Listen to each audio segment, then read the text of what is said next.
말씀 보겠습니다. 창세기 3장 14절로 24절의 말씀입니다. 창세기 3장 14절에서 24절까지의 말씀입니다.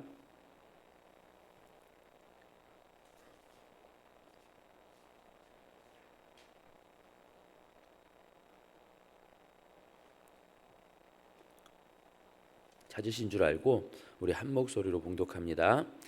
여호와 하나님이 뱀에게 이르시되 내가 이렇게 하였으니 내가 모든 가축과 들의 모든 짐승보다 더욱 저주를 받아 배로 다니고 살아있는 동안 흙을 먹을지니라. 내가 너로 여자와 원수가 되게 하고 내 후손도 여자의 후손과 원수가 되게 하리니 여자의 후손은 내 머리를 상하게 할 것이요 너는 그의 발꿈치를 상하게 할 것이니라 하시고 또 여자에게 이르시되 내가 내게 임신하는 고통을 크게 더하리니 내가 수고하고 자식을 낳을 것이며 너는 남편을 원하고 남편은 너를 다스릴 것이니라 하시고 아담에게 이르시되 내가 내 아내의 말을 듣고 내가 내게 먹지 말라 한 나무의 열매를 먹었은즉 땅은 너로 말미암아 저주를 받고 너는 내 평생에 수고하여야 그 소산을 먹으리라. 땅이 내게 가시덤불과 엉겅퀴를 낼 것이라. 내가 먹을 것은 밭의 채소인즉 내가 흙으로 돌아갈 때까지 얼굴에 땀을 흘려야 먹을 것을 먹으리니 내가 그것에서 취함을 입었음이라. 너는 흙이니 흙으로 돌아갈 것이니라 하시니라. 아담이 그의 아내의 이름을 하와라 불렀으니 그는 모든 산자의 어머니가 됨이더라. 여호와 하나님이 아담과 그의 아내를 위하여 가죽옷을 지어 입히시니라. 여호와 하나님이 이르시되 보라 이 사람이 선악을 아는 일에 우리 중 하나같이 되었으니 그가 그의 손을 들어 생명나무 열매도 따먹고 영생할까 하노라 하시고 여호와 하나님이 에덴 동산에서 그를 내보내어 그의 근원이 된 땅을 갈게 하시니라. 이같이 하나님이 그 사람을 쫓아내시고 에덴 동산 동쪽의 그룹들과 두루 도는 불칼을 두어 생명나무의 길을 지키게 하시니라. 아멘. 죄의 형벌을 잊지 말고 말씀에 순종하라 라는 제목으로 말씀을 전합니다. 성경 제일 첫 책인 창세기에는 1장과 2장에 창조에 대한 간략한 언급이 있습니다. 구구절절 자세한 이야기를 하지 않습니다. 간략하게 이 세상의 창조사를 언급해줘요. 그리고 3장부터는 죄와 그 죄의 결과들에 대해 쭉 나열합니다. 3장에서 죄가 어떻게 들어왔고 그 죄의 결과가 무엇이며 이제 4장부터는 본격적으로 죄의 여러 모양들, 결과들을 보여줍니다. 이런 측면에서 보자면, 그러니까 비중으로 따져보자면요, 죄라는 것은 그 어떤 것보다, 어떤 얘기보다 압도적으로 많아요. 중요하다 할 수 있는 것이죠. 더욱이 우리가 잘 알다시피 메시아가 오신 이유도 무엇입니까? 이 죄입니다. 죄.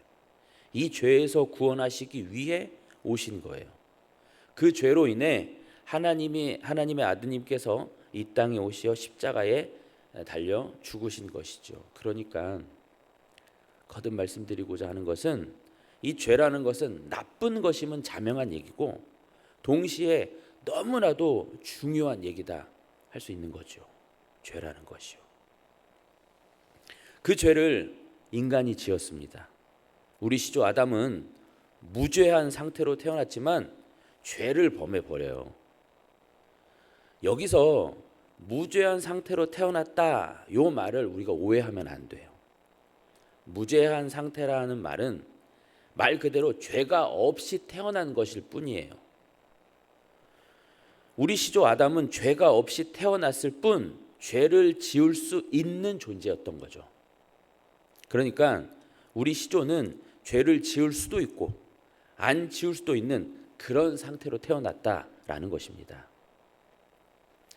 뱀은 인간의 이러한 점을 알았을 것이며 죄를 지을 수도 있다라는 이러한 점을 알았을 것이며 결국 이 간교한 뱀의 유혹으로 아담과 여자는 죄를 짓게 됩니다. 하나님의 말씀, 선악과를 먹지 말라고 하신 그 말씀을 어기게 돼요.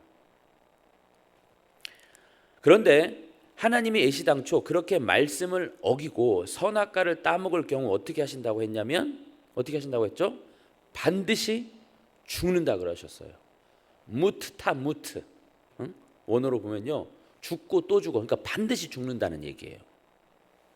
자, 그러면 죄를 범한 아담과 여자 죽었나요? 안 죽었나요? 안 죽었습니다. 아니, 먹으면 죽는다고 하셨고 그들은 먹어버렸어요. 그러니까 죄를 지었어요. 그럼 죽어야 하는데 안 죽은 것입니다. 왜 안 죽은 것일까요?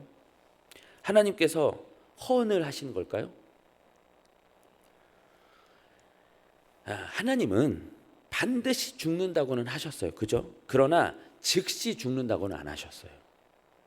그러니까 죄를 지음과 동시에 죽지 않아도 될 인간 아담과 여자는 서서히 죽음의 증상과 죽음의 결과들을 맛보게 된다라는 거예요.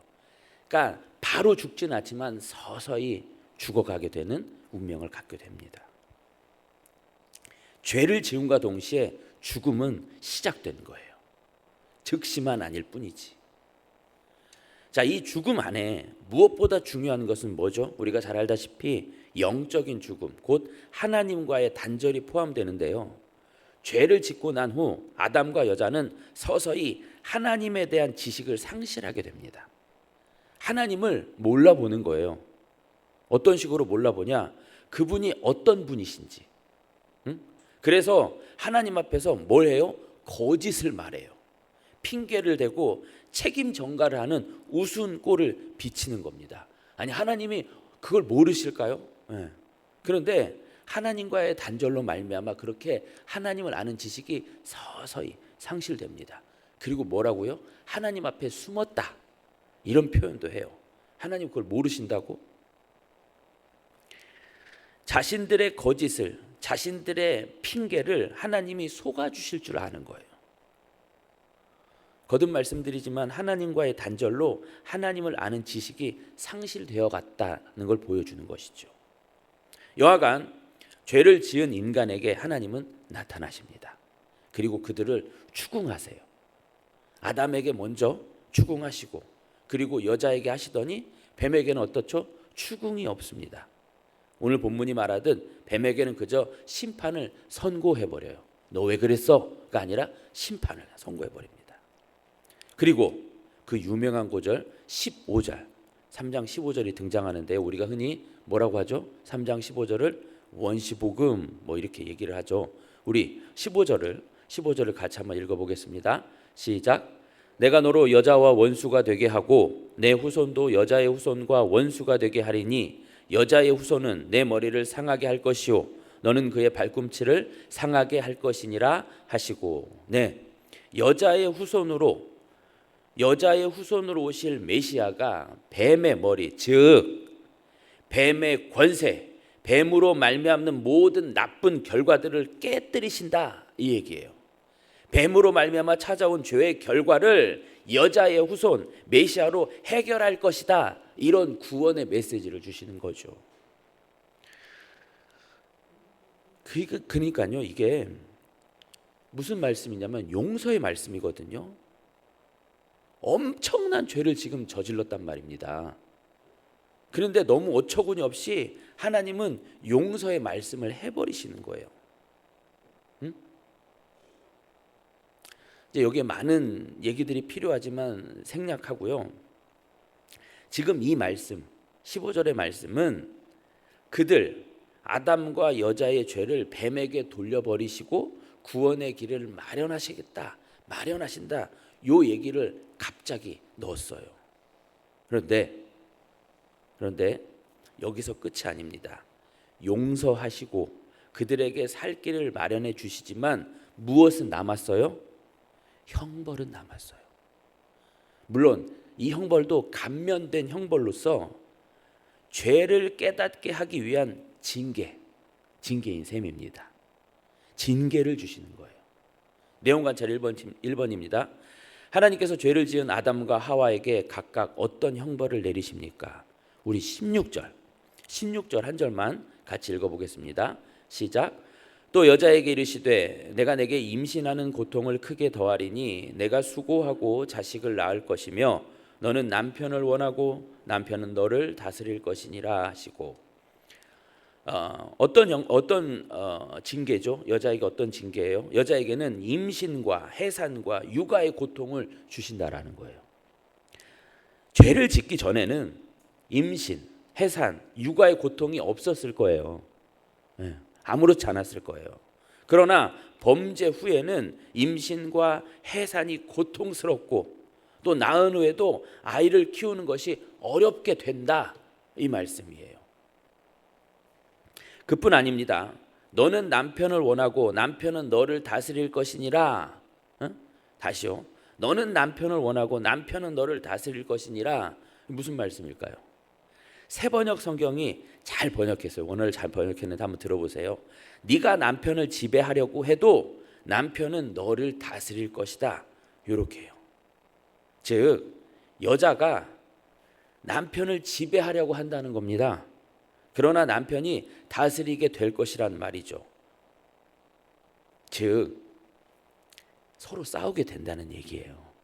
그래서 부부는 싸울 수밖에 없는 거예요. 싸워야 맞는 것이고, 부부는 싸우면서 이 말씀을 깨달아야만 하는 것입니다. 여자는 자꾸 남편을 지배하려고 들 수밖에 없고, 남편이 여자를 지배하게 되고 다스리게 되고요. 그러면 아담에게는 어떤 징계를 내리셨나요? 우리 19절을 읽겠습니다. 시작. 내가 흙으로 돌아갈 때까지 얼굴에 땀을 흘려야 먹을 것을 먹으리니 내가 그것에서 취함을 입었습니다. 너는 흙이니 흙으로 돌아갈 것이니라 하시니라. 아담은 잘 알다시피 고생을 해야, 힘들게 노동을 해야, 땀을 흘려야 먹고 살게끔 하신다는 말씀이에요. 그냥 안 주시겠다라는 거예요. 고생을 해야 된다는 것입니다. 그래서 인간은요, 땀을 흘리고 고생을 해야 돼요. 그래야 인간의 의미를 알아요. 땀 없이 무언가를 얻으려는 생각 자체가 모든 말씀에서 벗어난 얘기입니다. 그러니까 게으름을 부려서도 안 되고 나태해서도 안 되고. 자, 특별히 중요한 것은요, 이 19절 뒷부분에 언급된 말씀이에요. 뭐냐면 너는 흙이니 흙으로 돌아갈 것이니라. 이 말씀이 너무 중요한 말씀이에요. 아담은요, 아무것도 아니라는 얘기예요. 아담은 농사를 지으면서 그의 근본이 되는 그 흙을 보면서 나는 흙이다, 나는 절대 하나님이 아니다, 절대 그 자리를 넘봐서는 안 되는 존재다, 이걸 확실히 깨달아야 한다는 얘기입니다. 이 내용이 얼마나 중요한지 이 19절과 함께 23절에도 나와 있어요. 23절은 제가 읽어보겠습니다. 여호와 하나님이 에덴 동산에서 그를 내보내어 그의 근원이 된 땅을 갈게 하시니라. 19절에도 너는 흙이니 흙으로 돌아갈 것이니라. 23절에도 그의 근원인 땅을 갈게 하시니라. 너는 땅이라는 것이죠. 너는 절대 하나님이 될 수 없다라는 것입니다. 그걸 잊지 말아야 된다라는 것이죠. 그러니까 아담은 계속 땀을 갈으면서 내가 무슨 짓을 했던고, 나는 이 흙밖에 되지 않는데 어찌하여 창조주 자리를 넘보고 하나님 말씀을 거역했던고, 큰일 났구나, 정말 잘못했구나, 절대 이러지 말아야 되겠구나, 이걸 알아야 된다라는 것이죠. 내용 관찰 2번입니다. 하나님께서 아담과 하와를 에덴 동산에서 내보내시고 그곳을 그룹들로 지키게 하신 이유는 무엇입니까? 22절을 같이 읽습니다. 22절입니다. 시작. 여호와 하나님이 이르시되 보라, 이 사람이 선악을 아는 일에 우리 중 하나같이 되었으니 그가 그의 손을 들어 생명나무 열매도 따먹고 영생할까 하노라 하시고. 하나님이 왜 그렇게 하셨다고요? 거기에 생명나무가 있었기 때문입니다. 그 생명나무를 따먹고 영생할 수 있었기 때문에 그걸 막으신 것이죠. 죽지 않기 위해서, 그러니까 영생하기 위해서 그들은 충분히 생명나무로 향할 수 있었고 또 따먹을 수 있었기 때문에 하나님은 동산에서 그들을 내쫓으시고 그 나무를 막아버리신 거예요.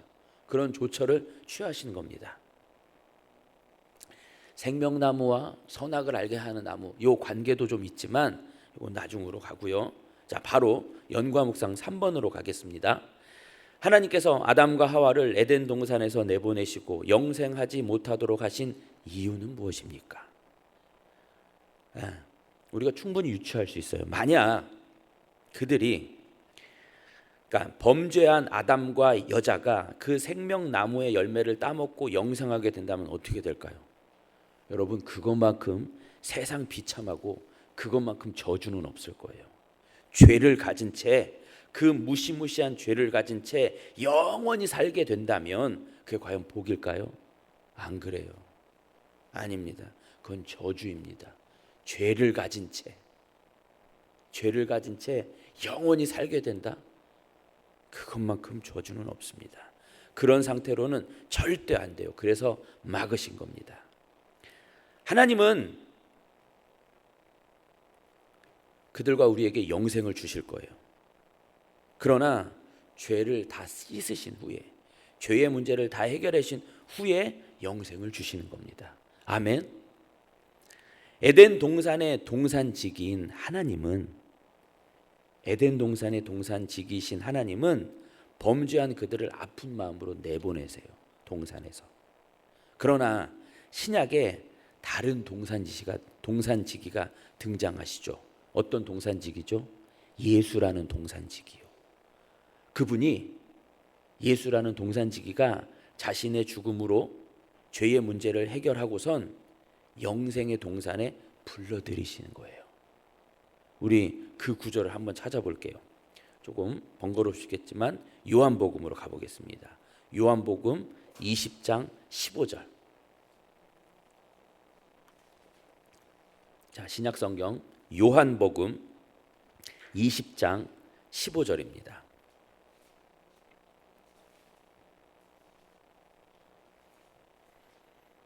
자, 요한복음 20장 15절. 자, 찾으셨죠? 같이 읽습니다. 시작. 예수께서 이르시되 여자여 어찌하여 울며 누구를 찾느냐 하시니 마리아는 그가 동산지기인 줄 알고 이르되 주여 당신이 옮겼거든 어디 두었는지 내게 이르소서 그리하면 내가 가져가리이다. 이게 그냥 단순히 마리아가 뭐 누구를 찾네 그렇게 하지 않아요. 그렇게 쓰여지지 않았어요. 의도적으로 동산지기라는 말을 써놨어요. 창세기를 염두에 두고서 일부러 동산지기라는 말을 써놓은 겁니다. 에덴 동산의 동산지기였던 하나님, 그 하나님이 내보내셨지만 예수라는 동산지기가 자신의 십자가로 말미암아 구원하시고 불러들이시는 거죠. 성경이 얼마나 기가 막힌지 몰라요. 자신의 십자가로 말미암아 죄의 문제를 해결하고 이제 영생으로 이끌어 오시는 겁니다. 에덴이라는 영적인 에덴 동산으로 이끌어 오시는 거죠. 느낌 좀 4번입니다. 하나님의 명령을 거역한 아담과 하와에게 죽음의 형벌이 주어진 것을 보며 무엇을 느낍니까? 아담과 여자에게 주어진 죽음의 형벌, 곧 징계는 우리에게도 동일하게 적용이 돼요. 우리는 이 땅을 살면서 이런저런 고생과 수고를 하고 또 해산의 고통을 겪으며 우리가 흙임을 알아야 합니다. 우리는 아무것도 아니고 그저 흙이다, 흙일 뿐임을 깨달아야 합니다. 우리는 절대 하나님의 말씀을 벗어나서는 안 되는 존재, 절대 그분의 자리를 넘봐서는 안 되는 존재, 그저 그분의 말씀에 온전히 순종만 해야 하는 존재임을 깨닫고 살아가야 돼요. 시대가 변하고 아무리 뭐 대단한 물건들, 기술들 이런 것이 펼쳐진다 하더라도 진짜 중요한 것은 우리가 어떤 존재고 우리가 누구의 말을 들어야 하며 죄라는 것은 모양도 따르지 말아야 한다는 것을 아주 뼈저리게 느껴야 한다는 것이죠. 성공을 하고 이름을 날리고 재산을 증식하고 잘 먹고 잘 사는 건 중요한 게 아닙니다. 성경에 그런 얘기는 단 한 줄도 없어요. 우리가 해야 할 것은 이 징계를 생각하며 죄를 버리고 그 죄를 깨닫고 하나님 절대 의존의 삶, 순종의 삶을 살아야 한다는 것, 이것이 중요합니다. 물론 우리를 이런 존재 되게 하신 그리스도의 은덕을 깊이 생각하면서 말이죠. 결단과 적용 5번입니다. 최근 내가 죄의 유혹을 가볍게 여기고 죄에 반응했던 적은 언제입니까? 죄를 멀리하고 하나님의 말씀에 항상 깨어있는 삶을 살기 위해 무엇을 실천하겠습니까? 시대가 갈수록 죄를 경시하는 풍조가 만연되어 가고 있습니다. 죄를 죄로 보지 않고 있습니다. 죄를 우습게 여기고 죄를 무지막지하게 쏟아내면서도 모르고 살아요. 괜찮겠지. 이런 죄를 저질렀네. 이렇게 그냥 넋두리만 하고 말아요. 남 얘기할 것이 없습니다. 내가 매일 죄를 쏟아내면서도 정말 죄에 대해서 아파하고 죄에 대해 슬퍼하고 내가 지은 그 죄 때문에 다윗처럼 침상을 적시면서 울어본 적이 있는가? 정말 가슴 아파한 적이 있는가? 그게 언제적 얘기인가? 그저 넋두리나 푸념만 할 뿐 죄에 대해서 얼마나 경시하며 살고 있는가? 이제라도 그런 죄를 멀리하고 깨어 살기 위해서는 더욱 말씀을 가까이 두어야 할 것입니다. 더욱 하나님을 생각해야 할 것입니다. 더욱 나를 죽이는 연습을 해야 될 것이고 무엇보다 기도해야 되는 것이죠. 잠잠히 하나님께 기도해야 할 것입니다. 오늘의 기도 우리 같이 읽겠습니다. 시작. 오늘도 죄의 유혹을 이겨내고 항상 하나님께 가까이 나아가게 하소서. 네, 죄를 버리고 죄에서 돌이켜서 하나님께 향하는, 하나님께 나아가는 우리 모두가 되길 소망합니다.